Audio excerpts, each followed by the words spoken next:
समस्वर्द ब्रह्मण्य भूतानां भगवान स्वयं इंदर्शार्थे कथम दैत्यान् वदे दिखमो यथा। सप्तम स्कंद के शुभारंभ में बड़ा ही सुंदर प्रश्न राजऋषि परीक्षित भगवान सुखदेव जी से करते हैं। कितना सुंदर प्रश्न किया है।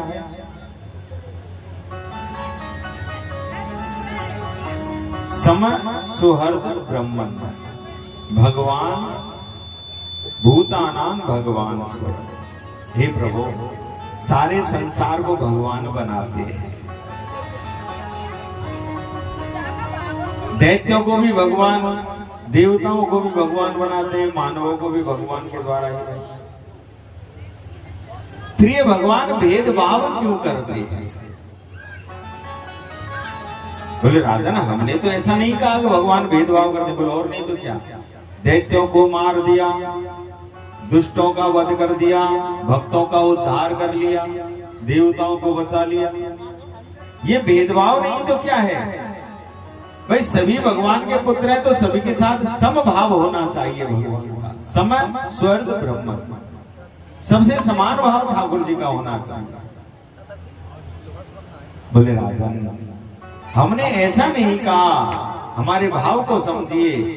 भगवान की तो ये प्रतिज्ञा है, हमको जो जिस भाव से भजता है हम उसका उसी भाव से उद्धार करते हैं। दैत्य बैर भाव से बसते हैं तो उसी भाव से उद्धार, देवता भक्ति के भाव से बसते हैं उस भाव से उद्धार। और ऐसा नहीं है राजन, दैत्यों से भगवान ने प्रेम नहीं किया हो। दैत्यों से जितना प्रेम किया है ना, देवताओं से भी नहीं किया इतना प्रेम। सुनो, जो हिरण्यकश्यप था तपस्या के लिए गया, घोर तप किया, अस्थि मात्र हो रहे शरीरा, हड्डियों में जीव। ब्रह्मा जी प्रसन्न हुए और प्रकट हो गए। वरम ब्रूयात्, वरदान मांगो। अमृत ब्रह्मवाणी को सुनते ही हष्ट पुष्ट शरीर हिरण्यकश्यप का हो गया। ब्रह्मा जी को प्रणाम करके कहा, हे ब्रह्मा, वरदान ही देना चाहते हो तो मुझे अजर अमर कर दो। बोले बेटा, इस वरदान के अलावा कुछ भी मांग ले, मैं ये वरदान किसी को नहीं दे सकता। तो हमारी फिर लंबी लिस्ट है। बोले बताओ। बोले मैं दैत्य से मरूं, न देवता से मरूं, मानव से मरूं, न पशु से मरूं, न पक्षी से मरूं। बोले दिया। बोले मैं अस्त्र से मरूं, न शस्त्र से मरूं। बोले दिया। बोले मैं रात में मरूं, न दिन में मरूं। बोले दिया। बोले मैं बाहर मरूं, न भीतर मरूं, न ऊपर मरूं, न नीचे मरूं। बोले ये भी दिया, हो गया पूरा? बोले ना ना, अभी मैं 12 महीने में किसी भी महीने में नहीं मरूं। बोले अब तो पीछे छोड़ गया पूरा। बोले ना, एक और दे दो। हे ब्रह्मा, आपकी बनाई हुई सृष्टि में मैं किसी से भी नहीं मरूं। वरदान पाकर के मदान दुआ विश्व विजय की। महाराज डिंडिम घोष कर दिया, कोई भी भजन नहीं करेगा, कोई हवन नहीं करेगा। हवन करना है तो हिरण्यकश्यपाय स्वाहा का हवन करो, भजन करना है तो हिरण्यकश्यपाय नमः का भजन करो। इन्हीं के 4 पुत्र थे, संल्याद, अनुल्याद, ल्याद और सबसे छोटे प्रहलाद। प्रहलाद जी महाराज जब मातृ गर्भ में थे तब हिरण्यकश्यप तप करने के लिए गया था। पीछे से इंद्र कयादु का हरण करके ले गया। हिरण्यकश्यप की पत्नी का नाम था कयादु। उस समय प्रहलाद जी गर्भ में थे। नारद जी ने इंद्र के चंगुल से कयादु को मुक्त किया और संतों के आश्रमों पर ले गए और कहा, हे पुत्री, जब तक तुम्हारे पति तप करके नहीं आते तुम यहीं पर रहो। और मैं आशीर्वाद देता हूं, जब तक तुम नहीं चाहोगे तुम्हारा पुत्र जन्म नहीं लेगा। मात्र गर्भ में ही सत्संग मिला प्रहलाद जी को। जन्मजात प्रहलाद जी को एक ग्रह दशा लग गई, जन्म से ही ग्रह दशा लगी।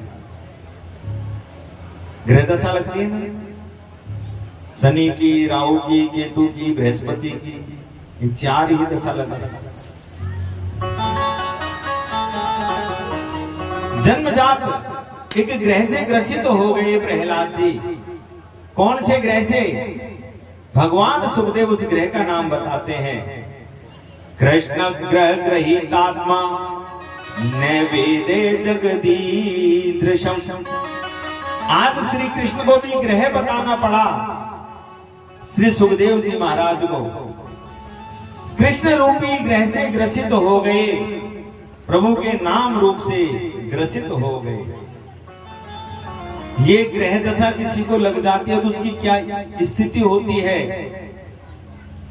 क्वचित रुदति वैकुंठ चिंता सबल चेतना। कभी कभी तो वो एकदम से गुमसुम बैठा रहता है, कभी एकदम गुमसुम बैठा बैठा रोने लग जाता है, कभी रोते रोते नाचने लग जाता है, हंसने लग जाता है। पागलों जैसी स्थिति उसकी हो जाती है। पागल का मतलब जानते हो? पागल किसको कहते हैं? पागल का मतलब जिसने सब कुछ पा लिया हो वो पागल है। जिसने सब कुछ पा लिया हो वो पागल है महाराज। अब तो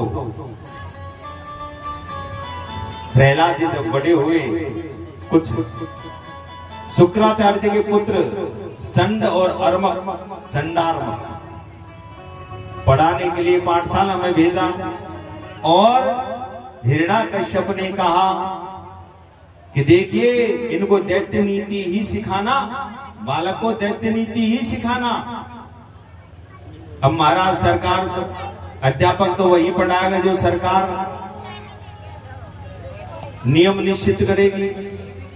यदि सरकार ने कह दिया गैप और गाय पढ़ाना मना कर, बंद करो, सांप्रदायिकता फैलती है, गैप और गधा पढ़ाना शुरू करो, तो अध्यापक को तो तनख्वाह लेनी है हमारा, तो गधा ही पढ़ाएगा। लेकिन अब हम सब गाय पढ़ने लग गए हैं दोबारा। बीच में तो गधे पढ़ने लग गए थे, लेकिन पुनः गाय पढ़ने लग गए हैं महाराज। खूब पढ़ाते संडामर्ग जी प्रहलाद जी को, लेकिन प्रहलाद जी की कोई बात समझ में नहीं आती। 1 साल के बाद प्रहलाद जी गर्मी की छुट्टी आई, गुरुकुल से आए घर पे। उस समय सभा में बैठे हुए थे हिरण्याकश्यप और संडामर्ग जी प्रहलाद जी को वहीं लेकर के आए। दौड़ करके हिरण्याकश्यप ने अपने पुत्र प्रहलाद को गोद में ले लिया। संडामर्ग जी कुछ बाहर चले गए सभा से। हिरण्याकश्यप ने कहा क्या क्या पढ़ाया गुरुजी ने आपको? बोले बहुत अच्छा पाठ। कोई अच्छा सा पाठ सुना है प्रहलाद जो तू पढ़ करके आया हो गुरुकुल से? प्रहलाद जी ने कहा तो सुनो पिताजी। तत् साधु मन्ये सुखवर्य देहिनाम सदा समुद्वग्नियाम सग्राते हित्वा आत्मपातं गृहमन्दकूपं वनं गतो यद्वरिमाश्रयेत। हे पिताजी, हम सब नून तेल लकड़ी के चक्कर में ही पड़े हुए हैं और सब अपने पुत्रों को अंधकूप में धकेलते ही चले जा रहे हैं, धकेलते ही चले जा रहे हैं। कोई भी उस अंधकूप से बाहर अपने पुत्रों को निकालना नहीं चाहता है। सब परंपरा से अंधकूप में ही धकेल रहे हैं। जीवन का हे पिताजी सबसे बड़ा सुख है वनम गतो यद वरिमाश्रयेत है। वन में जाकर के भगवान का भजन करो, यही जीवन का सबसे बड़ा सुख है। बाकी तो हम हित्वा आत्मपात ग्रह मंदकूपम, हम अपने आत्मघाती बने हुए हैं और अपने आत्मघाती होते हुए अपने पुत्रों को भी हम उसी कुएं में धकेलते जा रहे हैं। किस प्रकार से? जैसे 10-20 अंधे जा रहे थे, 10-20 अंधे एक रास्ते में होकर के जा रहे थे। सबसे आगे वाला अंधा रास्ते में एक कुआं पड़ गया, तो रास्ते में कुआं रूपी खड्डा था। महाराज आगे वाला अंधा उस कुएं में गिर गया। धम से आवाज हुई, औरों ने कहा भाई आवाज कहां से आई? वो नीचे जो कुएं में गिर गया उसने सोची मैं तो गिर गया, ये तो ऊपर रह गए। बोले कुछ नहीं, वैसे ही पैर की थाप क्या है, मैंने वैसे ही कूदा हूं मैं, उसकी आवाज है। अच्छा, तो दूसरा आगे बढ़ा तो दूसरा भी धम से नीचे। बोले अब कहां से आई? और दूसरे ने सोचा इसने जब हमको नहीं बताया तो हम काहे को बता रहे। तो तीसरा गिरा तो औरों ने कहा अरे अब आवाज कहां से, बार बार आवाज। बोले मैं तो वैसे ही आ रही है, हम वैसे ही कूद रहे हैं जमीन में। अच्छा, ऐसे करते करते सारे के सारे अंधे उस अंधकूप में गिर जाते हैं। कोई भी एक दूसरे को बचाना नहीं चाहता। हम तो पड़े हुए ही हैं और हम अपने बेटों को भी इसी अंधकूप में, हमारे पोतों को भी कुल परंपरा से उसी अंधकूप में ढकेलते जा रहे हैं। लेकिन हे पिताजी, जीवन का वास्तविक सुख है वनम गतो यद वरिवास रहित है। अब वास्तव में यदि कल्याण चाहते हो तो वन में जाकर के भगवान का भजन करना चाहिए। जो ये सा कहा तुरंत उठा करके नीचे पटका, बुलाए संडामर, इधर आओ, किधर आओ। और एक तरफ ले जाकर के गर्दन पर तलवार रख करके, तुमने क्या यही पाठ पढ़ाया मेरे बेटे को? वैराग्य की बात कर रहा है तो। और संडामर थर-थर कांपे, हे महाराज चाहे जो की सौगंध ले लो, हमने या कोई कछु ना पढ़ायो, ये तो पढ़ो पढ़ायो ही आयो। ले जाओ और सही ढंग से पाठ पढ़ाओ, अन्यथा आपके बार धड़ से गर्दन अलग कर दूंगा। अब महाराज लेके गए। अरे प्रहलाद तू खुद तो मरे, वो हमन को और मरवाएगा। उन्हें खूब समझाया लेकिन प्रहलाद जी की कोई बात समझ में नहीं आई। और पुनः गर्मियों की छुट्टी पर आए तो महाराज पुनः हिरण्याकश्यप ने प्रहलाद को गोद में लिया और गोद में भर करके कहा, बता प्रहलाद, गुरुजी ने सबसे बढ़िया पाठ तुझे कौन सा पढ़ाया? प्रहलाद जी पिता की गोद में से गुरुजी की तरफ देख करके बोले, देखो गुरुजी, पिताजी हमसे जब भी पूछते हैं बढ़िया पाठ के बारे में पूछते हैं तो बढ़िया ही बताएंगे हम तो। और अब की बार प्रहलाद जी ने नवदा भक्ति भगवान की बता दी। श्रवणम कीर्तनम विष्णु स्मरणम पाद सेवनम अर्चनम बंधनम दास्यम सख्यम आत्मनिवेदनम। जो नवदा भक्ति के बारे में सुना तो हिरण्याकश्यप के क्रोध का पारा वार नहीं रहा। उठा करके प्रहलाद को जोर से जमीन पर पटका और तलवार धर दी संडामर्ग जी की गर्दन। थर थर कांपे। महाराज क्या बताएं, खूब पढ़ाया लेकिन ये तो पढ़ाया ही आया, हमने बिल्कुल ही ऐसा नहीं पढ़ाया। कौन नहीं जानता प्रहलाद जी को भगवान का नाम लेने के लिए कितना कष्ट भोगना पड़ा। हिरण्याकश्यप विचार करने लगा, यदि मैंने अपने पुत्र को दंड नहीं दिया तो इसके देखते देखते प्रजा भी राम नाम लेने लग जाएगी। छिंदा तदंग यदुतात्मनोहितम शेषम सुखम जीवति यद विवर्जनात्। अंग में यदि कोई ऐसा रोग हो जाए जो ठीक नहीं हो रहा हो तो पूरे शरीर को बचाने के लिए उस शरीर के उस अंग को कटवाना पड़ जाता है, अलग करना पड़ जाता है। ये प्रहलाद मेरे ही शरीर का अंग है, इसलिए अब इसका वध निश्चित करना हो गया, अन्यथा मेरा पूरा समाज, मेरे पूरे समाज को ये खराब कर देगा। पर्वत से फेंका गया, हाथियों के नीचे कुचला गया, सर्प के कुएं में धकेला गया, समुद्र में फेंका गया, जेल में भूखा रखा गया। स्वयं लक्ष्मी जी भोजन लेकर के पहुंच गई। ढूंढा देवी आई, मुझे ब्रह्मा के द्वारा दिया हुआ शीतल चीर है, ये होलिका का नाम है ढूंढा देवी है इसका, होलिका का नाम। हे भैया मैं शीतल चीर ओढ़ करके बैठूंगी, प्रहलाद को गोद में लेकर के चारों तरफ से आग लगा देना, तुम्हारा पुत्र जल करके मर जाएगा, इसको भागने भी नहीं देंगे। पकड़ करके बैठ गई चारों तरफ से अग्नि लगा दी गई। ठाकुर जी की कृपा, शीतल वस्त्र ने प्रहलाद जी को ढक लिया। होलिका ढूंढा देवी जल करके भस्मीभूत हो गई। जलने के कारण इसका नाम होलिका पड़ा। प्रहलाद जी के जो संग साथी थे अब तो रोने लगे, राम राम हमारा मित्र तो जल करके राख है। दूसरे दिन प्रहलाद जी धूल झाड़ते हुए, राख झाड़ते हुए जब बाहर निकले, प्रहलाद के सारे साथी प्रसन्न हो गए और एक दूसरे पर धूल उड़ाने लगे। तो होली के दूसरे दिन क्या आती है? धूलेंडी। धूलेंडी आप भी खेलते होंगे। काय से खेलो? गोबर कीचड़ से, रंग गुलाल से, रंग गुलाल से खेलते। जब तो आप भैया प्रहलाद के साथी हो।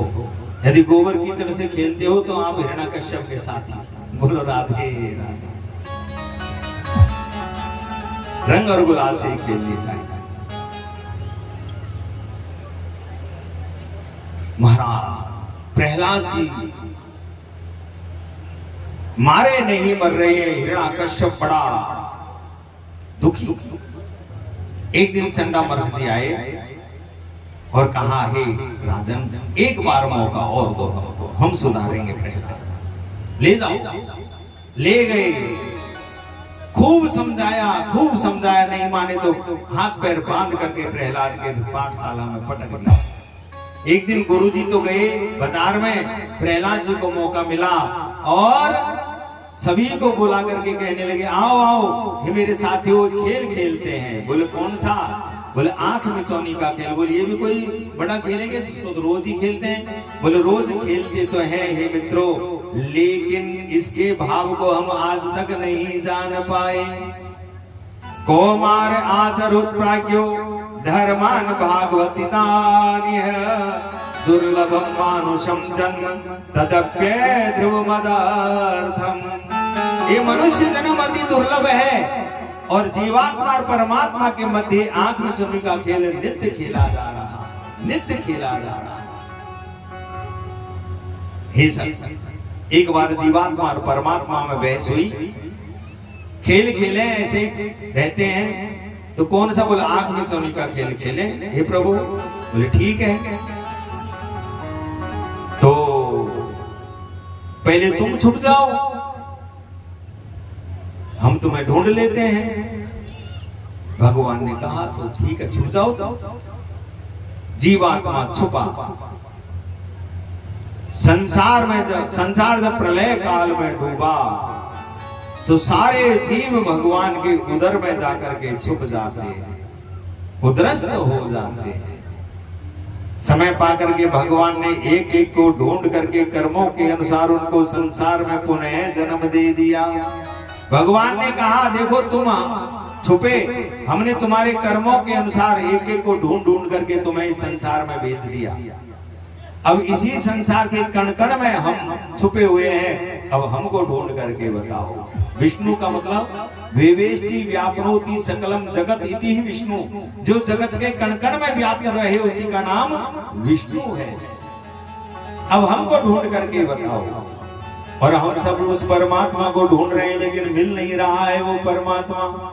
इसलिए हे मित्रों, जीवन का सुख चाहते हो तो जैसे ही होश संभालते हो भगवान के भजन में जीव को लगा जाना चाहिए। कौमार आचरित प्राज्ञो धर्मान भागवतानि। कौमार अवस्था से ही भगवान का भजन जीव को करने लग जाना चाहिए। सुखम इंद्रिकम दैत्या देह योगेन देहिनाम सर्वत्र लभते देवात् यथा दुःखम अपाः। शेष जीवन सुख चाहते हो तो बोले प्रहलाद, मन तो हमारा भी बहुत करे लेकिन कहा करें, तुम्हारे पिता से डर लग गए। बोले हमारा कुछ हुआ? बोले भैया तेरी तो बात ही कुछ अलग है। बोले चिंता मत करो, आओ मेरे साथ में भगवान का भजन करते हैं। देख प्रहलाद, चिंता मत करो, मैं बचाऊंगा तुमको। और प्रहलाद जी के साथ में सभी संग साथी भगवान का जाप करने लगे।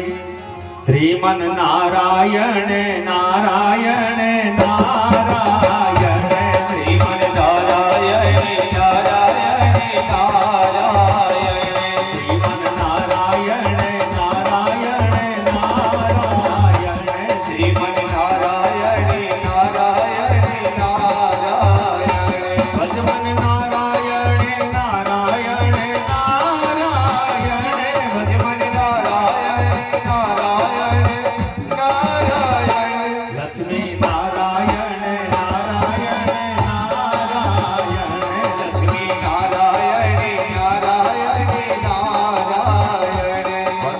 नारायण नारायण नारायण बद्री नारायण नारायण नारायण श्रीमन नारायण नारायण नारायण श्रीमन नारायण नारायण नारायण श्रीमन नारायण नारायण नारायण श्रीमन नारायण नारायण नारायण।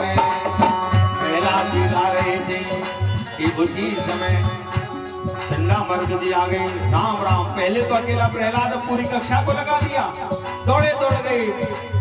राजन बहुत गजब हो गया, रोग बड़ा संक्रामक है, देखते ही देखते फैल गया।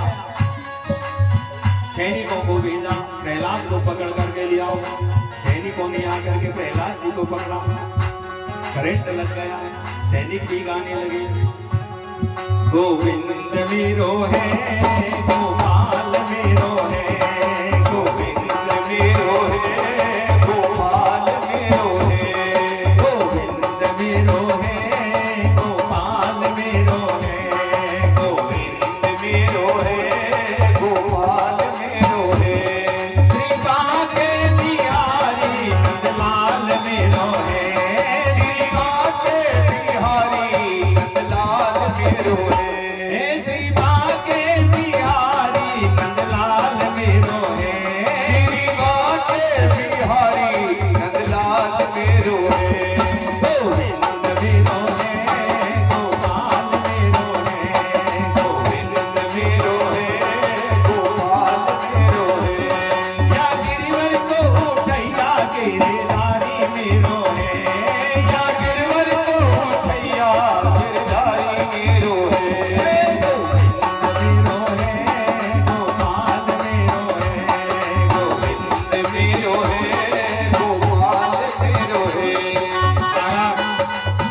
कह ही रहे थे, देखा बहुत समय हो गया। कोपावेश चलत गात्रम पुत्रम हंतुम मनोदधे। आज मैं अपने बेटे को छोड़ूंगा नहीं, अपने हाथ से मारूंगा। जाकर के जो ओंकार वही तो संगीत समान। कोई ऐसे था तो ऐसे, कोई ऐसे था तो ऐसे। प्रहलाद जी ने कहा क्या हुआ? हे दुर्वनीत, मंदात्म कुल वेतन कराधम, हे कुल कलंकी, मेरे चंदन जैसे वन में तू बबूल का पेड़ कहां से हो गया?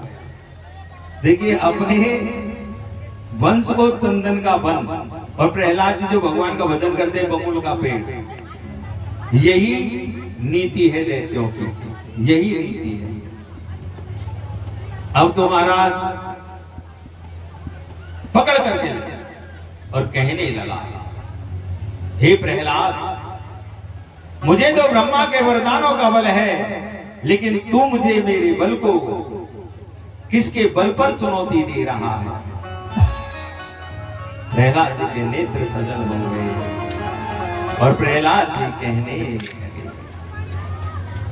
न केवलम में भवतस्य राजन सैवेवलम बलिनाम चा परेशा परे वरे मिस्तिर जंग माये ब्रह्मादयो ये नवसं प्रणीतः ब्रह्मादयो ये नवसं प्रणीतः। हे पिता, आपको तो ब्रह्मा के वरदानों का बल है, लेकिन मुझे जिसका बल है वो तो ब्रह्मा को भी वरदान देने की सामर्थ्य रखता है। बोले कहाँ है वो? बोले ये पूछो पिताजी, कहाँ नहीं है वो? वेवेष्टि व्याप्नोति सकलम जगत इति ही विष्णु, जो जगत के कण कण में वास करे उसी का नाम विष्णु है। बोले मुझे तो दिखाई नहीं दे रहा। बोले भक्ति का चश्मा लगा लो पिताजी, दिखाई दे जाएगा। बुराई का चश्मा हटा करके भक्ति का चश्मा लगा लो, दिखाई दे जाएगा। हिरण्याकश्यप ने क्रोध में भर करके कहा, क्या तेरा भगवान इस खंबे में है? प्रहलाद जी के मुख से निकल गया, हाँ हे पिता, मेरा ब्रह्मा, मेरा भगवान इस खंबे में भी है। और सत्यम विधातुम निज भृत्य भाषितम व्याप्तिं च भूतेष्वखिलेषु चात्मनः। अपने भक्त की बात को सत्य बनाने के लिए जैसे ही गदा का प्रहार खंबे पर हिरण्याकश्यप ने किया कि गगड़ गड़गड़ानो खंब फाटो चरचरानो निक्षो नर नाहर को रूपति भयानक है। खंबा फट गया और नरसिंह भगवान प्रकट हो गए। बोले नरसिंह नारायण भगवान की जय हो। बैसाख सुदी, ये बैसाख का महीना सुदी चल रही है, लेकिन आज नौमी तिथि है। चतुर्दशी के दिन ठीक दिन के 12 बजे और भगवान का प्राकट्य हुआ, नरसिंह भगवान। यहां से नीचे का शरीर पूरा मानव का, यहां से ऊपर का शरीर सिंह का बना, नरसिंह रूप में प्रकट हुए।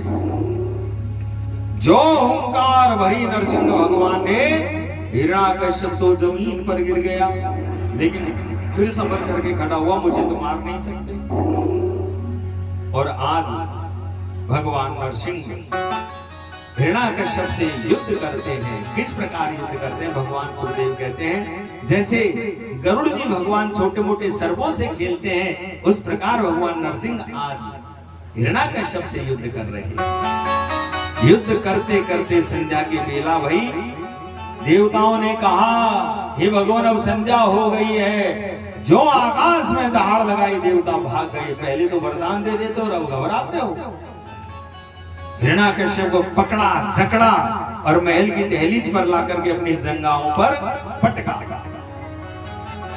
हिरण्याकश्यप ने कहा आप मुझे मार नहीं सकते। बोले क्यों? बोले मुझे वरदान लिया है मैंने ब्रह्मा से। बोले क्या? बोले मैं पशु से मरूं, न पक्षी से मरूं, देवता से मरूं, न मानव से मरूं, न दैत्य से मरूं। बोले मुझे देख ले बेटा मैं कौन हूं? बोले आप तो अद्भुत ही हो। अच्छा लेकिन मैं रात में मरूं न दिन में मरूं। बोले बेटा ये संध्या की बेला है, न रात है न दिन है। अस्त्र से मरूं न शस्त्र से मरूं, मारोगे किससे मुझे? बोले बेटा उनकी मुझे जरूरत नहीं है, बड़े बड़े नाखून देख रहा है ना, इन्हीं से मैं तेरी छाती फाड़ने वाला हूं। न ये अस्त्र है न शस्त्र है। अब हिरण्याकश्यप घबरा है। ऊपर मरूं न नीचे मरूं। बोले मेरी जंघाओं पर है, तूने ऊपर है न नीचे है। बाहर मरूं न भीतर मरूं। बोले महल की दहलीज में है, न इसको तू बाहर कह सकता है न भीतर कह सकता है। अब हिरण्याकश्यप घबराया। राम राम, ये तो सारे वरदानों की पूर्ति हो रही है। मैंने तो सोचा इन वरदानों को कोई पूरा ही नहीं कर सकता। याद आया मैं 12 महीने में किसी भी महीने में नहीं मरूं, इसका क्या करोगे? बोले तेरे लिए बेटा तिथियों को घटा बढ़ा करके 13वां महीना बनाया है। अधिक मास अभी गया। बोले तेरे महीने भी होते हैं। बोले तेरे लिए बनाना पड़ा, लेकिन याद आया फिर भी मुझे मार नहीं सकते प्रभु। बोले क्यों? मैंने वरदान मांगा था ब्रह्मा की बनाई हुई सृष्टि में किसी से नहीं मरे। भगवान ने क्रोध में भर करके कहा मूर्ख, ब्रह्मा हमारी सृष्टि से है, हम ब्रह्मा की सृष्टि से नहीं है। कह करके नाखूनों को छाती में गाड़ा और छाती को फाड़ देते हैं। हिरण्याकश्यप का गोविंदाय। बोले नरसिंह भगवान की जय हो। एक एक हाथ को निकाल करके गले में डाल लेते हैं। एक एक हाथ को निकाल करके गले में डाल। बड़ा विभत्स रूप भगवान नरसिंह का हो गया। बड़ा विभत्स रूप, कोई देख ही नहीं पा रहा था, इतना भयानक रूप। अब इनके क्रोध को शांत कौन करे? सबसे पहले आगे ब्रह्मा जी आए, स्तुति करने लगे। जो नरसिंह भगवान ने ओंकार भरी, ब्रह्मा जी का हंस फड़फड़ा के उड़ा, ब्रह्मलोक को पहुंच गया। भगवान शिव जी ने सोचा चलो हम प्रसन्न कर सकते हैं। शिव जी आए, नरसिंह भगवान ने जोर से ओंकार भरी, नाग या पूंछ उठा के भागा सीधा कैलाश पर। मनु आए, मनु स्तुति करने लगे। कौन हो तुम? मनु से मनु कांपने लगे। अभी तक किसी से नहीं पूछा, हमसे ही पूछ रहे। अब तो मनु के बाद जितने भी आते गंधर्व आए, सबसे पहले अपना पता बताते हैं, उसके बाद में स्तुति करते हैं। अच्छा, अपनी तरफ से कुछ नहीं कह रहा, जो भागवत में लिखा है ना ये सारा वर्णन वही बता रहा हूं आपको। कोई नहीं टिक पाया भगवान का गोष्ठी की। अब इनका क्रोध शांत कौन करे? बोले जब देवता क्रोध में हो ना तो देवी ही शांत कर सके। पति देव यदि क्रोध में हो तो पत्नी में वो खासियत होती है कि कितना ही क्रोध क्यों न हो, पतियों को वो शांत कर सकती है। चलो सरस्वती लक्ष्मी जी के पास, लक्ष्मी जी के पास पहुंचे। चलो देवी, आपके पति बड़े क्रोध में। बोले हमारे पति क्रोध में? ऐसा तो हमने आज पहली बार सुना है। हमारे पति का तो स्वभाव है शांताकारम भुजगशयनम पद्मनाभम सुरेशम। शांताकार है जिनका, ऐसे हैं हमारे। और शांत भी कब? 1000 फन के नाग पर लेट करके शांत हैं।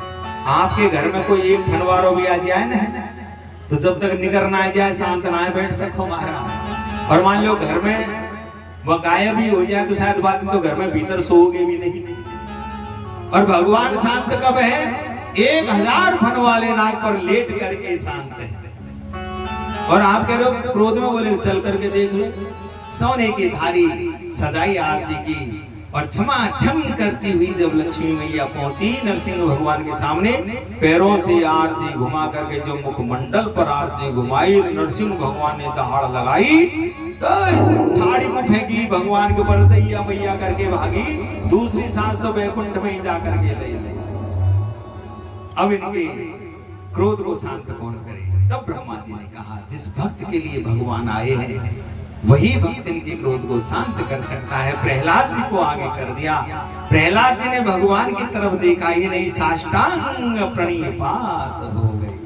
जो अपने भक्त को प्रणिपात होते हुए देखा कि स्वपाद मूले पतितम तमर्वकम विलोक्य देवे कृपया परिप्लुते उत्थाप तत्क्षीण ददाद कराम्बुजम कालाहि वित्तस्तधियां कृता भयम। भगवान ने तुरंत अपने दोनों हाथ से अर्वक यानी इस बालक को उठाया, अपनी जंघाओं पर बैठाया, वरद हस्त भगवान प्रहलाद के सिर पर फेरने लगे, जिह्वा से चाटने लगे, जैसे नवजात शिशु को गौ माता चाटती है प्रेम से विवल होकर के, उसी प्रकार से भगवान नरसिंह आज प्रहलाद जी को चाटने लगे और कहने लगे, हे पुत्र, मैंने आने में बड़ी देर कर दी।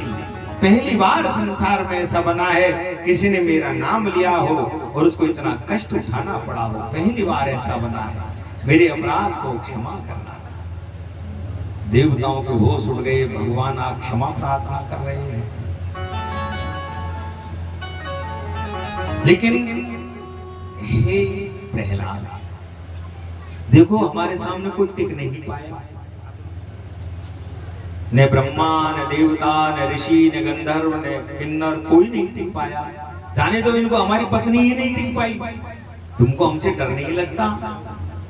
प्रहलाद जी ने बड़ी सुंदर बात की, हे प्रभु, मैं काहे को डरूं?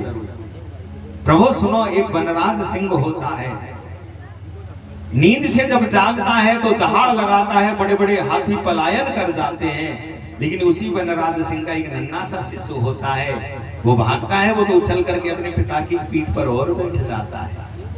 मैं तो आप ही का पुत्र हूँ, और हे प्रभु, भला मैं आपको कैसे संतुष्ट कर सकता? ब्रह्मादय सुरगणा मुनयोध सिद्धा सत्वेकतानमतयो वचसां प्रवाहे नारादितुं पुरुगणैर्धुना पिपिप्रो किं तोष्टुमर्हति स्मे हरियोग्र जाते।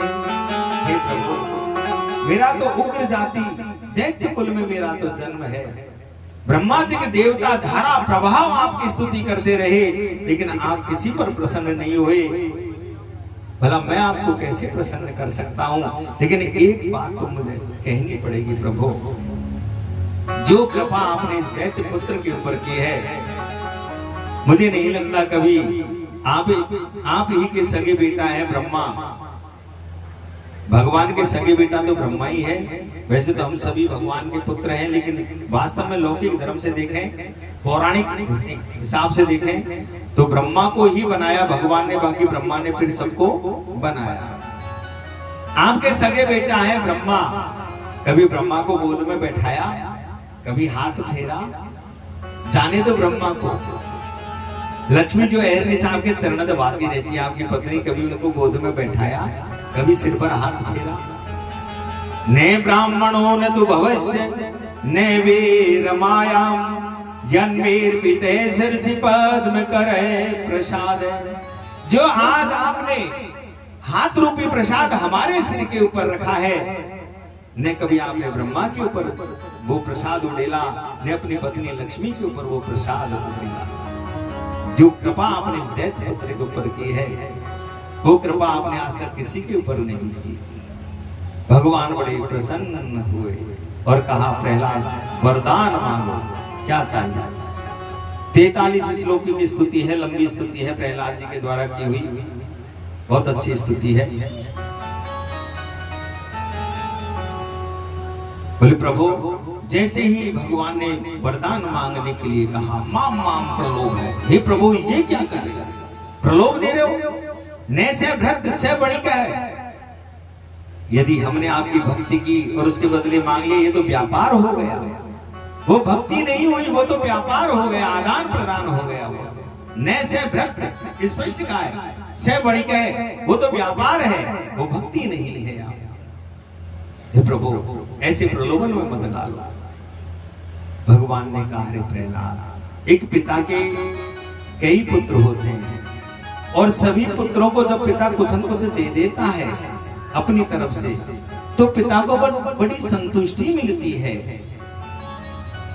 हे प्रहलाद, मेरी मर्जी से कुछ मांग ले ना प्रभु। प्रहलाद, मेरी इच्छा है तू कुछ मांग मुझसे। जब ज्यादा जिद की तब कहा, यदि रासीद में कामान वरास्तम वरदर्श भय कामानाम हृद संरोहम भवतस्तु वृणीवरम। वरदान देना चाहते हो तो सिर्फ इतना ही दे दो कि मेरे हृदय में कभी मांगने का भाव ही प्रकट नहीं हो, यही वरदान दे दो। अरे प्रहलाद, ये भी कोई मांगना हुआ? तू मांगता नहीं, मैं दिए बिगर रह नहीं सकता। जा प्रहलाद, एक मनवंतर का तू राज्य कर, उसके बाद मेरा मुख्य पार्षद बन करके मेरे साथ रहेगा। बताओ कितना लंबा शासन दिया। एक मनवंतर का यानी 72 चतुर्युगी का, ये चारों युग 72 बार बदल जाए, इतना लंबा राज्य प्रहलाद को दिया और फिर अपने पास रहने की प्रमुख भूमिका प्रहलाद जी को प्रदान की। हम भगवान से मांगते हैं तो भगवान को छोटा नहीं करते। भगवान अपनी मर्जी से कितना देंगे हम सोच भी नहीं सकते। प्रहलाद जी इतना मांग सकते थे क्या? जो भगवान ने दिया इतना तो शायद प्रहलाद जी मांग भी नहीं सकते थे। आज बिगर मांगे कितना दिया प्रहलाद जी। और भगवान